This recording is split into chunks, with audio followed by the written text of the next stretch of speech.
Bem-vindos a mais um vídeo do canal Conhecimentos da Humanidade e mais um vídeo dessa série sobre deuses da mitologia nórdica. Hoje vamos falar sobre Loki.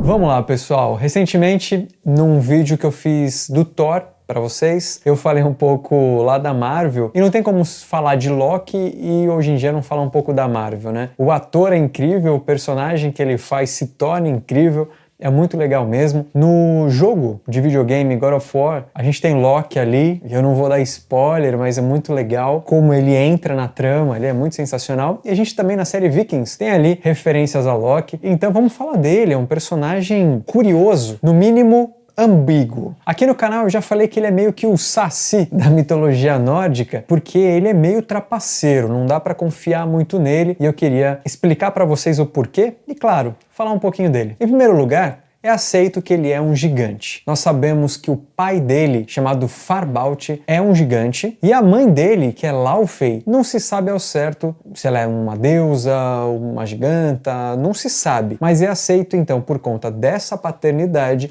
de que ele se enquadra entre os gigantes. Apesar disso, ele não vive na terra dos gigantes. Os gigantes têm uma terra especial dele, chamado Jotunheim. Ele não. Ele vive em Asgard, junto com os deuses. E uma coisa importante sobre a mitologia nórdica é que, na leitura das histórias, a gente divide em passado mítico, presente mítico e futuro mítico. No passado, ele teve um relacionamento com uma ogra chamada Angrboda. E essa relação deu origem a 3 grandes monstros, filhos de Loki. Nós temos a grande e monstruosa serpente de Midgard, que eu já citei em outros vídeos aqui, que é Jormungandr, e ela é uma serpente super importante, Thor vai lutar com ela, depois ela aparece lá no fim do tempo e tudo mais. O segundo filho é Fenrir, que é um lobo gigantesco, monstruoso, que também vai gerar um problema ali para os deuses. E por fim, uma filha misteriosa chamada Hel, que vai ser expulsa e vai viver no submundo e vai ser responsável ali pelos mortos, por certos tipos de mortos. Esses 3 seres, eles vão ser muito importantes na batalha contra os deuses. Então a gente tem esse passado onde Loki gera esses 3 filhos que vão ser um transtorno para os deuses. Apesar dele ter tido esse relacionamento com Angrboda, ele acaba tendo um outro relacionamento, e aí é sua esposa, que se chama Sigyn, e com ela ele teve 2 filhos. Com a mitologia nórdica, como outras mitologias que tem mais de uma fonte, né, e não tem muito registro formal mesmo das histórias, então a gente não sabe se são 2 criaturas, 2 filhos diferentes, se é o mesmo filho, se é um ou se é outro. Os nomes deles são Nari e Narf. Assim como a gente vê na Marvel e em outros lugares, o Loki da mitologia, ele tem essa capacidade de se transformar. Principalmente o que a gente mais vê são exemplos dele se transformando em animais. E ao que tudo indica, apesar de não ter isso formal, Odin e Loki fazem parte da mesma fraternidade, como se tivesse um círculo iniciático onde os 2 então se tornaram irmãos de ordem. Tem uma outra passagem ali que deixa isso mais ou menos claro, mas a gente não tem uma confirmação absoluta. E ao que tudo indica, talvez Odin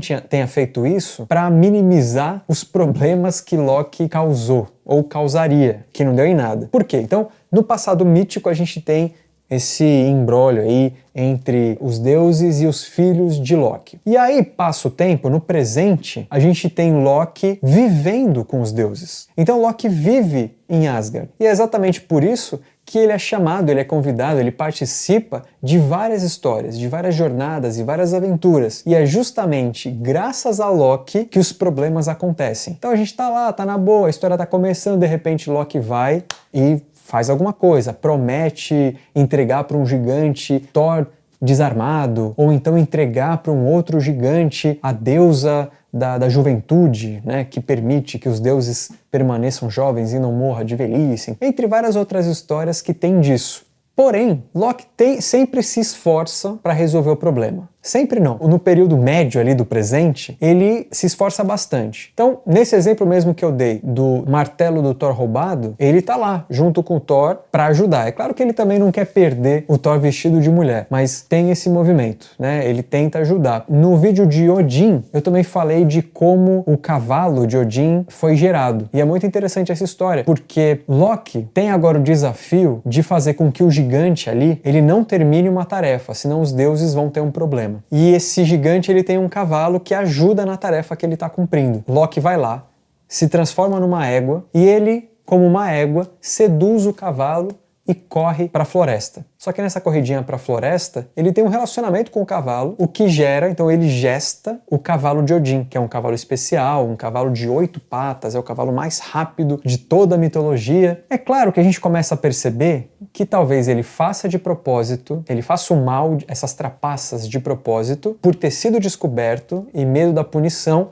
ele faz de tudo para reverter. Por quê? Conforme a gente vai andando cronologicamente e vai chegando no futuro mítico, que é quando o mundo vai acabar, vamos chamar assim, ele começa a mostrar as garrinhas, ele começa a mostrar o veneno que tem nele. Duas ocasiões em especial. Tem uma passagem chamada Locacena, que é quando os deuses estão num banquete e ele começa a insultar os deuses e ninguém consegue fazer nada, até que Thor chega e acaba com a bagunça. Mas ele já começa a insultar, você começa a ver que, como assim? O que ele tá fazendo? A troco de quê? Uma outra história super importante, que é quando ele mexe os pauzinhos para matar um dos deuses. Inclusive é o primeiro dos deuses que morre, que é Baldur. Então ele lá faz uma tramóia ali, elabora um plano e faz com que um deus que era cego atirasse em Baldur. Inclusive, aqui eu vou fazer um parênteses. Essa história tem aqui no canal, mas ela mais completa, com a minha visão interpretativa e outras mais de 20 histórias, eu conto no curso que a gente está estreando junto com essa série de vídeos,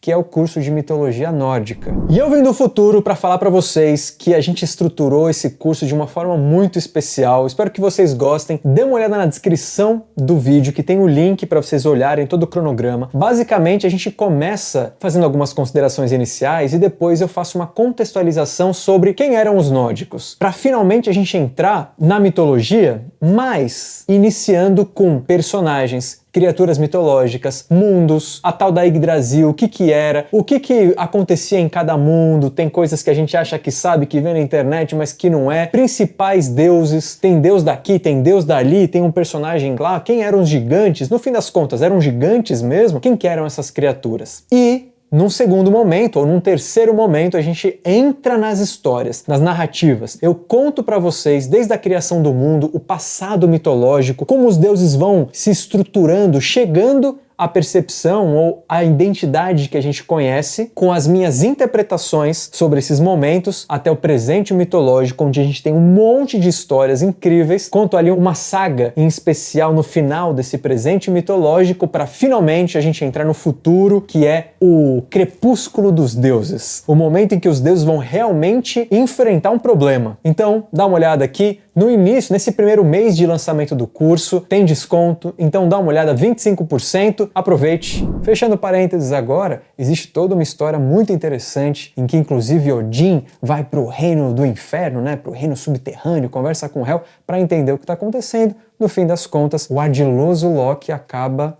matando indiretamente um dos deuses mais queridos de toda a mitologia nórdica. Então você vê que ele vai se mostrando um cara meio duas caras mesmo. Até que esses dois fatos levam ele a ficar aprisionado, e aí é muito louco. Ele fica aprisionado meio que numas pedras assim, e uma cobra fica acima dele pingando veneno. Para não pingar o veneno no rosto, a esposa dele, Sigyn, pega um recipiente e fica ali, né? O veneno fica gotejando no recipiente. Quando esse recipiente começa a transbordar, chegar no máximo, ela rapidinho joga fora e volta. Só que enquanto ela joga fora, cai na cara dele o veneno. E aí ele se esbraveja, grita, cria um cato, terra até chegar a tremer. Então você tem essa repetição até o fim dos tempos, que é o futuro mítico. Então quando chegar esse momento, Loki vai conseguir se libertar de suas correntes dessa pedra e junto com os gigantes, né, os seres do reino do fogo, os gigantes, ele vai comandar o exército contra os deuses. Então você tem no passado ele contra os deuses, o presente mais ou menos,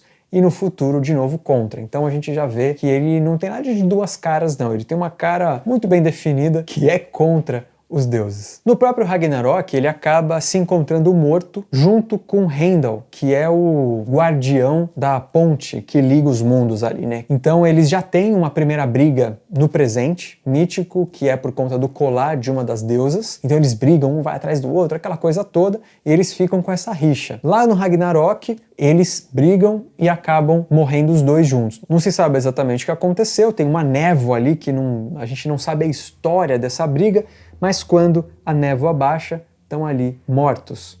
Heimdall, como vários outros deuses, e Loki, como vários outros gigantes e o pessoal que está do outro lado. Eu quero contar mais uma curiosidade que eu particularmente acho muito bizarro de Loki, que assim, ele não media esforços muitas vezes para resolver um problema que ele mesmo tinha causado. Mas tem um problema especial que é inacreditável, pensar que a gente tem isso numa mitologia, né? Se a gente for pensar isso, sei lá, na Bíblia, a gente não... Nossa, tem várias coisas estranhas, esquisitas e bizarras na Bíblia, mas tem coisas que a gente não imagina. Por exemplo, tem um momento em que os deuses precisam, de alguma maneira, reconfortar uma giganta, porque o pai dela foi morto. E eles querem fazer com que ela ria. E Loki, então, é eleito para fazer com que ela ria. O que ele acaba fazendo? Ele pega uma corda, prende essa corda na barba de um bode, e a outra ponta da corda ele prende no saco. E aí ele tira, ele faz tipo um cabo de guerra entre o saco dele e a barba do bode. No, God, please, no! No! E aí fica naquela, a corda estoura e ele vai parar em cima do colo dessa giganta e ela cai na gargalhada finalmente. Esse é um pouco do Loki. Eu particularmente acho o personagem muito interessante, muito bem caracterizado, na minha opinião, lá na Marvel. Eles conseguiram passar muito bem essa dualidade. Ele é do mal, ele tá fazendo, né, coisas ruins, mas ao mesmo tempo ele é tão carismático.